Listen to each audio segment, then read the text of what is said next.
Gurave Namo Namaha.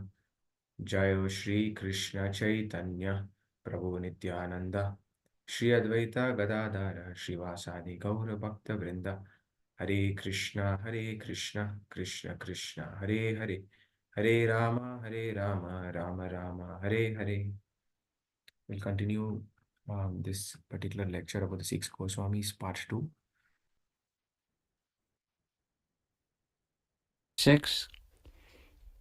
Understanding the heart and the mood and the emotion of Lord Chaitanya, he wrote a companion verse of Radharani encouraging Krishna at Kurukshetra to come with them back to Vrindavan. And his verse, Rupa's verse, my dear friend, now I have met my very old and dear friend Krishna on this field of Kurukshetra. I am the same Radharani, and now we are meeting together. It is very pleasant, but still, I would like to go to the bank of the Yamuna beneath the trees of the forest there. I wish to hear the vibration of a sweet flute playing the fifth note within that forest of Vrindavan. No one understood what Lord Chaitanya was saying. Rupa Goswami understood what Lord Chaitanya was saying, his mood and the meaning. So he composed this verse in Sanskrit. He stuck it in the grass roof of his hut, went to do his midday duties. Lord Chaitanya came to see him. At that time, he wasn't there. He saw this leaf sticking in the thatched roof. He pulled it out, read it, and was amazed. And when Rupa Goswami came back, he read it out to him. And later, he took that leaf, showed it to Swarup Damodar and said, how did he know? How did he know my mind? And Swarup Damodar said, there's only one conclusion I can guess, and that is you empowered him, because otherwise it's not possible to understand your mind. And Lord Chaitanya then confirmed in this same chapter, Madhya Lila chapter 1, I was so pleased with Rupa Goswami that I embraced him and bestowed upon him all necessary potencies for preaching the bhakti cult. Empowered. Here's found later in Antya Lila, same pastime. There's Lord Chaitanya reading the verse. There's Rupa paying his obeisances. And here's Lord Chaitanya confirming, I thereupon also bestowed upon him my transcendental potency. Now you also give him instructions, in particular, instruct him in transcendental mellows. That was a discussion with Swarup Damodar. Swarup Damodar. So Rupa Goswami remained in Puri for 10 months. He was very happy. And then he was instructed to go back to Vrindavan. And he said, Lord Chaitanya said, I will come there again, because he had been there once. And I don't think he went there again, but he said he'll go there again. Later, another reference from Madhya Lila chapter 19. This is the Rupa Shiksha section. Before the creation of this cosmic manifestation, the Lord enlightened the heart of Lord Brahma with the details of the creation and manifested the Vedic knowledge. In exactly the same way, the Lord, being anxious to revive the Vrindavan pastimes of Lord Krishna, impregnated the heart of Rupa Goswami with spiritual potency. By this potency, Srila Rupa Goswami could revive the activities of Krishna in Vrindavan, activities almost lost to memory. In this way, he spread Krishna consciousness throughout the world. There's that painting again you see in the lower right corner. That's Rupa Goswami writing Bhakti Rasamrita Sindhu, which he was empowered to understand and to write about. Exactly according to Lord Chaitanya's teachings and everything that he had Ramananda Roy say. Ramananda Roy, when he heard these dramas, he commented, everything that you had me say with my mouth that was your teachings and our discussion together, I've heard now in a written form by Rupa Goswami. So I hope you're getting the picture. Lord Chaitanya was giving the essence of Krishna Bhakti. It's particularly Krishna in Vrindavan, because it's a very special kind of bhakti. Braja Bhakti is a very special kind. And he had Ramananda Roy say it, and he had Rupa Goswami write it. And he asked then to have him propagate it, distribute it, which went through Jiva Goswami, who we're going to hear about tomorrow, and then through Jiva Goswami to his students, and then distribute the books. And that's what we're doing in this book distribution marathon. It's the same writings, same transcendental knowledge, made in a very simple form for, Kali Yuga people to understand this very elevated teaching. And it's a great privilege to be able to assist Lord Chaitanya, who was assisted by Rupa Goswami, who was assisted by the other Goswamis in the disciplic succession. These writings here, this is Krishnadas Kaviraj, it's just another person in the disciplic succession taking those same teachings and spreading them out in his way through Chaitanya Charitamrita. One of the essential teachings is by Bhakti Rasa, one's original dormant Krishna consciousness is spontaneously awakened. Meaning, it's dormant, like a seed is dormant, it needs to be sprouted or awakened. It's already there. It's already there. One of my favorite sayings that I heard Prabhupada, I wasn't there, the first time Prabhupada spoke at Tompkins Square Park, kirtan, 2 hours, kirtan, crowds of people. Prabhupada stood up, everyone wondering, what's he going to say, what's he going to say? And he said something so simple. He said, I've not come to teach you something new, I've come to remind you of that which you have forgotten. I mean, really cool. So it's knowledge that's already there, it just needs to be awakened. We've forgotten, it needs to be awakened. We forgot. We need to be reminded. And that's what these teachings are. Transcendental teachings are like that. One of his, Lord Chaitanya's personal servants was named Govinda. And Govinda kept a diary. And here's a little explanation from Govinda's diary about the composition of one of our 4 Bhakti Shastri books. Most of you know what Bhakti Shastri is. There are 4 books. And Prabhupada identified the 4. And so one of those 4 is Nectar of Instruction. Here's a little explanation of how it was composed. Really interesting. We learn from the diary of Govinda, the personal servant of Sri Chaitanya Mahaprabhu, that prior to returning to his unmanifest eternal pastimes, Sri Chaitanya Mahaprabhu remained overwhelmed in a highly inflamed mood of separation. At that time, Mahaprabhu's 2 intimate eternal servitors, Sri Swarup Damodar and Sri Ramananda Roy, would try to pacify him by singing verses that were relevant to his mood. We're familiar with this. He'd enter in a mood and they'd recite something from the scripture that would stimulate his love. And one time, Mahaprabhu was sitting with his devotees on the shore of the ocean, hearing Krishna Katha. Seeing the dense grove of trees lining the shore of the ocean and the sand dunes, remembrance of Govardhan Hill and the Jamuna River, with the many beautiful gardens and groves situated on her banks, sprang up inside him. He then began weeping in separation from Krishna. When his excitement subsided and he became peaceful, he instructed the assembled devotees in a soft, sweet voice.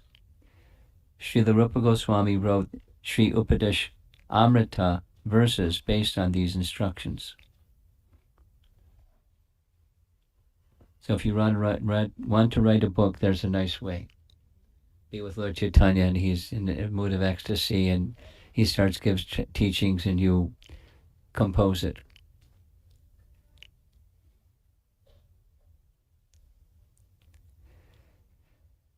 Here's Srila Prabhupada writing in 111 Bhagavatam purport. Within the past 500 years, many erudite scholars and acharyas like Jiva Goswami, Sanatana Goswami, Vishwanath Chakravarti, Vallabhacharya, and many other distinguished scholars, even after the time of Lord Chaitanya, made elaborate commentaries on the Bhagavatam, and the serious student would do well to attempt to go through them to better relish the transcendental messages. So writing of books was one of his major contributions, obviously. Here's a list found in his biography of 16 principal books. I'll go through them quickly. One of them, the BBT has translated, Lagu Bhagavatamrita. If you've seen it, it's about that thick. It's on one topic. It's the avatars of the Supreme Lord. There's different sections, but it just goes through Canto 1, Chapter 3, the verses that describe the avatars, and he cites the verse and then explains the verse, one after the next, after the next. Then he goes through that list again with other references and so on. It's just on avatars of the Lord. It's very, very comprehensive. Hansadutta is the next on the list. Hansadutta is very beautiful. It's a drama where Radharani is looking towards Mathura, and she's feelings of separation from Krishna. And in the river Jamuna, she sees a swan, and she starts having this conversation with the swan about Krishna as a message carrier, the Dutta, Hansa Dutta. Carry this message to Krishna. So she's expressing her feelings to the swan carrier. That's the book. Stava Mala is a collection of stavas, nice teachings, prayers, etc. Vidagdha Madhava, Lita Madhava we mentioned already. Vidagdha Madhava, Krishna's pastimes in Vrindavan. Lalita Madhava, Krishna's pastimes upon leaving Vrindavan. Dhanakeli Kamudi is a pastime dealing with taxes. It's one of Krishna's pastimes in Vrindavan, taxing the gopis. And Bhakti Rasamrita Sindhu, of course, it's our nectar devotion. Ujjvala Nilamani is its companion text. It's a little detail, but it's important. It comes up later. During Rupa Goswami's time, there were many sadhus living in Vrindavan, and many sadhus were very renounced. And those renounced sadhus, many of them did not like. They were averse to Krishna's pastimes with Radha and the gopis unmarried. They were like rebellious. They whatever they said, they didn't like it. So he when he wrote Bhakti Rasamrita Sindhu, he didn't very much include that in his writing, but he put it in a companion text, the Ujjvala Nilamani, where the Parakiya pastimes of Radha and Krishna are elaborately discussed, and he explains the judiciousness of them. And Vishwanath Chakravarti Thakur wrote an elaborate commentary on that when he was a young man, before he even came to Vrindavan, and expanded on it and further later to support the Parakiya Rasa, citing verses and giving examples, etc. So it was a big deal during their time, and so he was very respectful to sadhus that had a different view. Mathura Mahima is a nice book. It's the glories of Mathura, with details and details of the places of pastimes in Mathura. Mathura, not meaning not just a city, but the whole of Mathura Mandala, which includes Vrindavan. Padyavali, we mentioned already. It's just a collection of verses, some of his favorite verses. Laghu and Brihat, Radhakrishna Gonadesh Dipika. It's a really, really detailed description of the associates of Radha and Krishna, the men and the ladies, or the gopis, and of all ages, and what their ages were, what they looked like, what their dress was, who they were married to, when their birthday was, how many years old were they in relation to Radharani, and details and details and details and details and details and details. Amazing.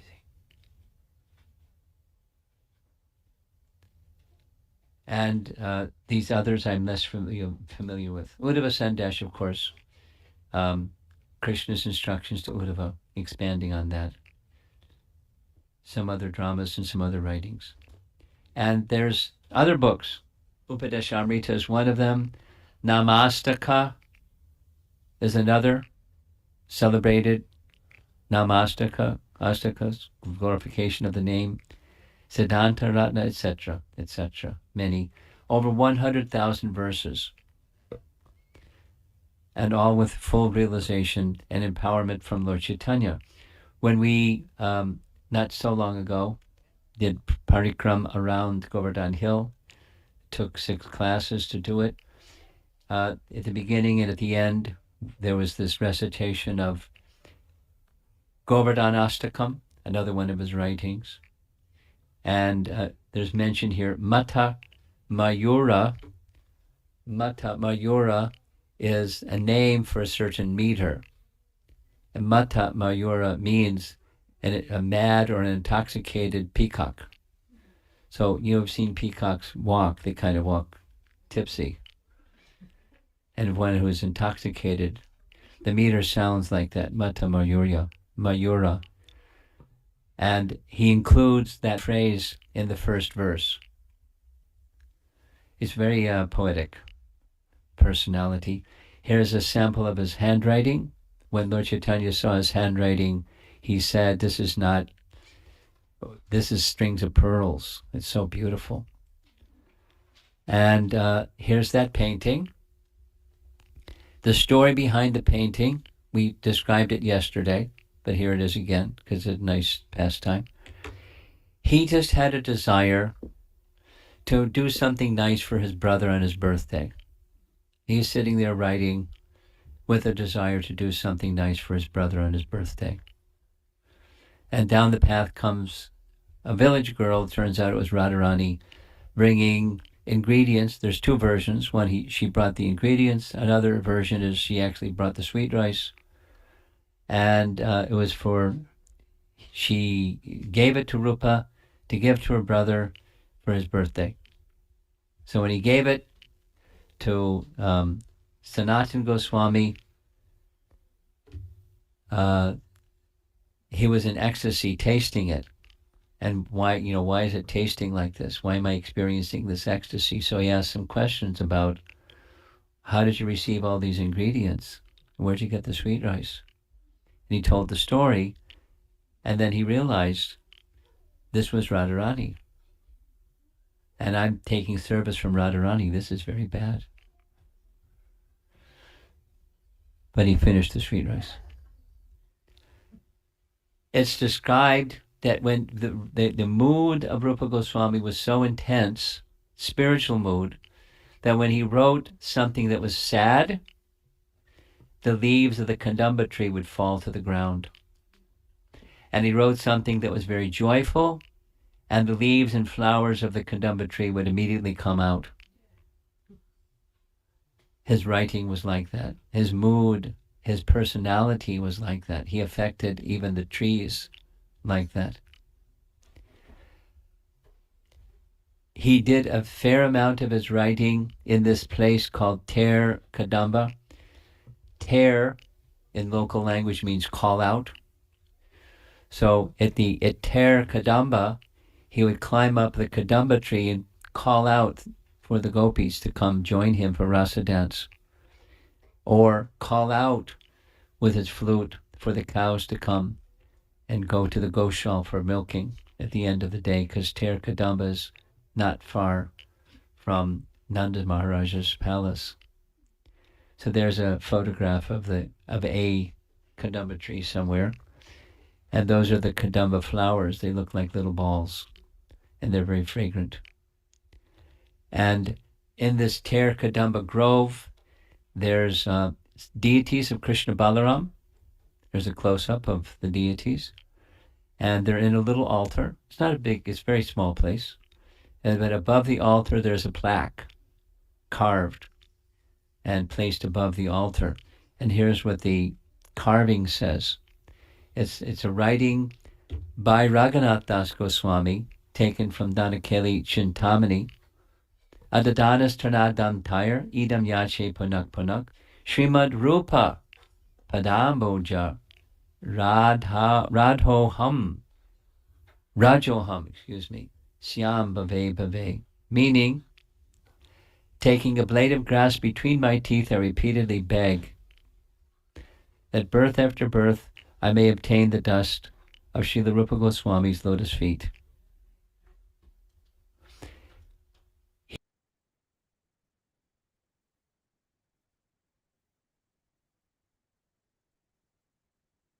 Extra devotees, will pause here.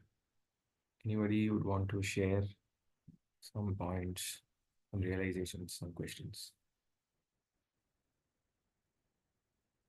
Yes, sir, very much. So please go ahead.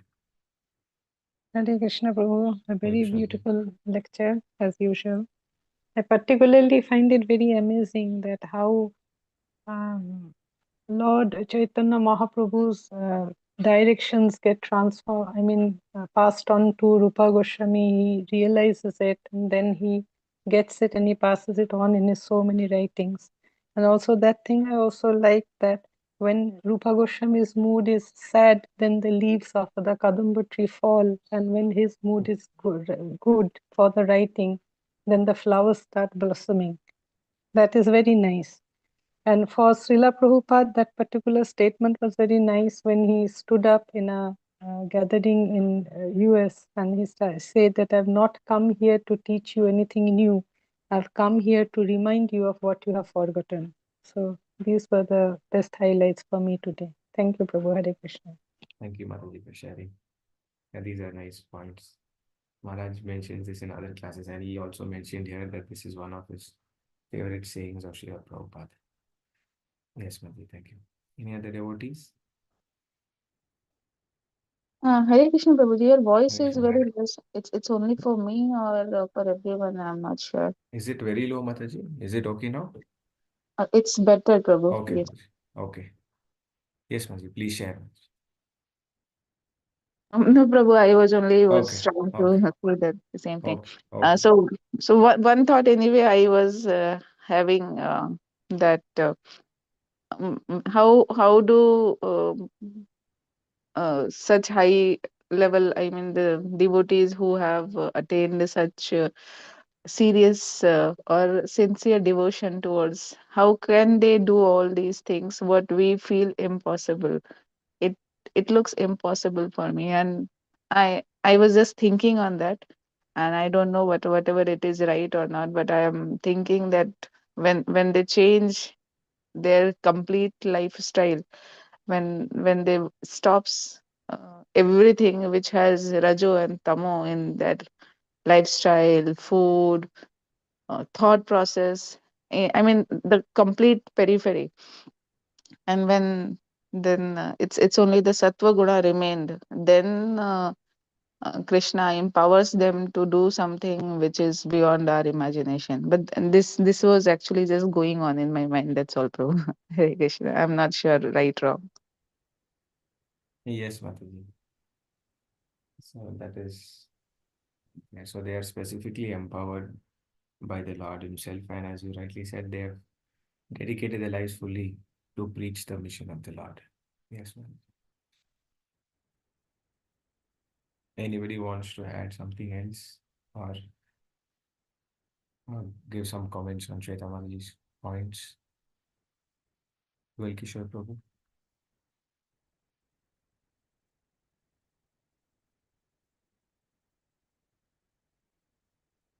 Marika Mataji, you want to say something? Add something, Mataji? Hare Krishna, Prabhu. Hare Krishna, Mataji.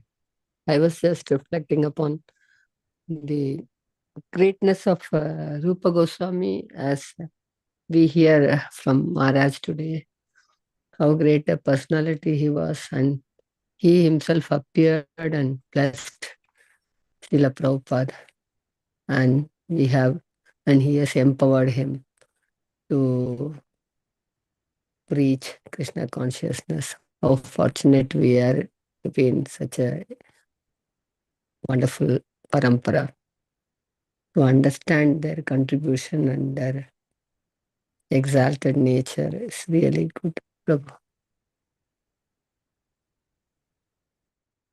Okay. Hare Krishna, Prabhu, I just stepped. What was the point from Shweta Mataji, Prabhu, that you asked me to elaborate? Any question, Mataji?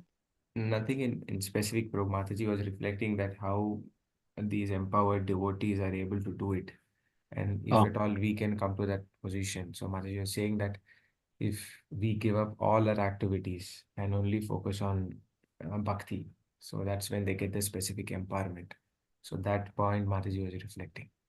So if you want, you can elaborate on that point, or you can add any other comments related to the lecture, Prabhu. Thank you, Prabhu. Sorry for that. No problem, Prabhu. So, Mataji, as we hear from Rupa Goswami's Yukta Vairagya, which he has defined, and it was Bhakti Siddhanta Saraswati Thakur who propounded this very confidently and boldly, that we don't have to leave whatever we are doing. We have to utilize us Nirbandham Krishna Sambandha Yukta Vairagya Uchyate. So whatever it is in relation to Krishna, we have to use in the service of Krishna. And as we grow and get maturity, then we will able to come, because there is a evolution from Shraddha, Sadhu Sangha, Bhajana Kriya, Anartha Nivritti, then Nishta, Ruchi, Asakti, Bhava, and Prem. These devotees are on the platform. Rupa Goswami is not an ordinary soul. He is, as we discussed earlier, he is on the Prema level, and he's a Nitya Siddha as a Rupa Manjari. So they are very elevated and great personalities who has direct association with Srimati Radharani serving Krishna. So we might be at the level of, or I'm talking about maybe Sadhu Sangha, Bhajan Kriya, max Anartha Nivrutti. So as Rupa Goswami says in Nectar of Devotion, that as we gradually grow up to this evolution, that and there are Prabhupada writes again and again in those purports, especially the 18th chapter, 19th chapter, which is Prema Bhakti, that it is only association of the pure devotees we will be able to rise to the next level, no matter what happens. And Prabhupada gives the two things. One is that whatever Shraddha that we have, it will evolve to the next level by the association of the pure devotees. And it will also diminish. Prabhupada warns us and alerts us that it will also diminish if we do some offenses at the lotus feet of such a pure devotees. So association is what Srila Prabhupada again and again and again emphasized.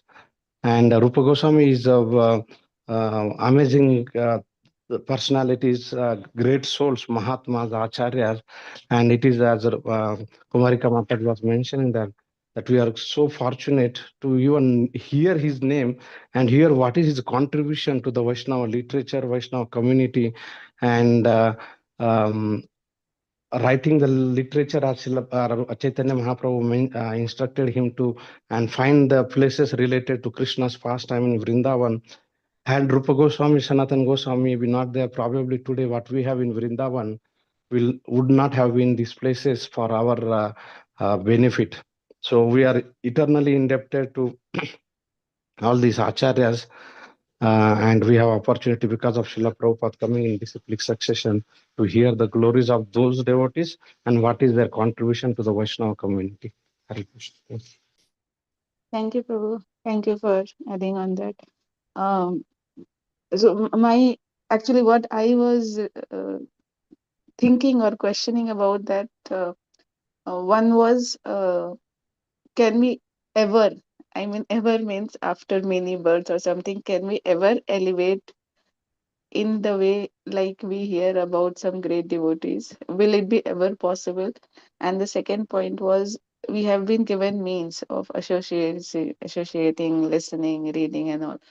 But then if there is no specific amount of effort from our side, that's what I was asking. Like we will have to leave our Raju and Tamo activities, then probably we will be able to go. I mean, we have been given all means and opportunities, but if not taken benefit, how can we progress? It will not progress. It will be, we will be remaining. At least I feel I can't progress even if I have been given all opportunities. So that is what I was referring about, Prabhu. Mataji, 2 points I just wanted to quickly say. That. First is that when we practice Krishna consciousness, we have to keep a hope. And there is one Sanskrit term called as Asha Bandha, hope against hope. Rupa Goswami talks in Nectar of Devotion that we don't have to leave hope. We have to be always hopeful that because it is not we are great, it is a Krishna's merciful nature. Bhakta Vatsala is so great that he will actually help us. The second thing is, so this is the first point, that we have to be always hopeful no matter what happens. Second thing is that again, whether can we reach to that position? Srila Prabhupada said that obviously, if you see the evaluation, he says that if we are our sadhana bhaktas, trying to be sadhana bhaktas, from sadhana bhakta, next is the bhava bhakta, and from bhava bhakta, one can come definitely prema bhakti. So these acharyas are there to help us, but from our side, what is most important aspect is to surrender. And that surrender, when we come to that level, so that work we have to do on our own. And of course, Krishna's mercy is available for every time. When we take one step, Krishna is available there. So first is that we have to have hope, never leave a hope that we will never reach. Otherwise, Rupa Goswami would never have mentioned that sadhana bhakta will actually go to raga, bhava bhakti, and from bhava bhakti he will lead to the prema bhakti. So it is possible, very much possible. With our endeavor, mercy from association of the pure devotees, and Krishna's mercy is there. So with all this, it is definitely possible. But we have to open our heart to surrender to that personality, and eventually it will lead to that. Thank you, Prabhu. It helps. Hare Krishna. Thank you. Thanks a lot, Prabhu. Anyone else? Maybe I request Shankar Prabhu if he is there, he can add on this point. So very wonderful questions Shweta Mataji asked.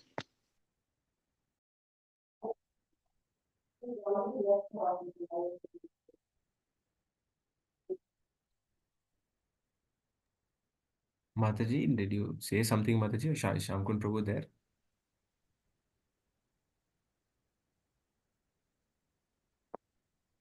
Can you hear me now? Yes, Mataji, yes, yes. Prabhu left for office Okay. and I also joined late, Prabhu. So Okay. maybe Okay. Mataji can put the question later.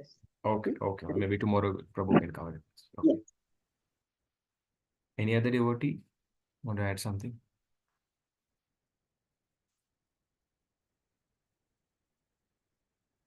I'll just maybe add a few points from the lecture. So I just liked the fact that Maharaj gave a parallel of how Krishna empowered Brahma at the beginning of creation to expound the Vedas, and now Chaitanya Mahaprabhu is empowering Sri Rupa Goswami to write out all this literature. So that point I liked. And I like that how Maharaj mentioned that it's a great privilege, he mentioned, for him to help the Lord in spreading the Krishna consciousness movement. So that part, how the Lord empowers Srila Rupa Goswami, and then for preaching and spreading the movement. Similarly, being part of the same parampara, Maharaj felt great privilege to be in that movement. So that is nice. Then Maharaj, as Sarbri Mataji mentioned at the beginning, that Srila Prabhupada's famous quote in Tompkins Square, that I have come here to not tell you something new, just come here to remind you something which you've forgotten. So that this Maharaj drew a parallel that the seed is already there. It's not something new, just that it needs to be awakened. The seed of Bhakti Rasa needs to be awakened. So that point also I liked.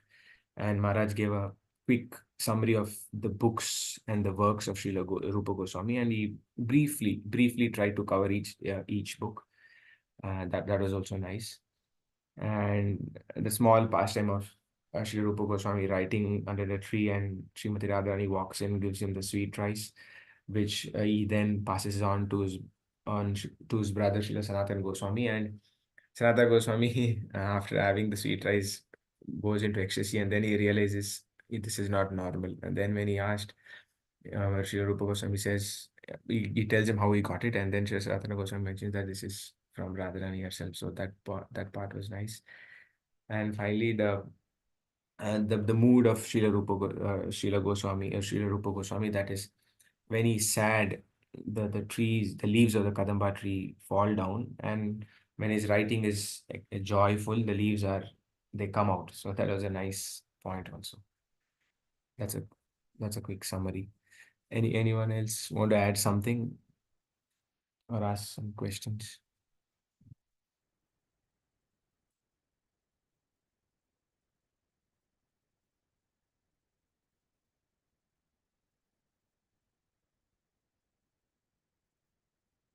Okay, then we'll probably pause here for today. We'll continue tomorrow from where we stopped today.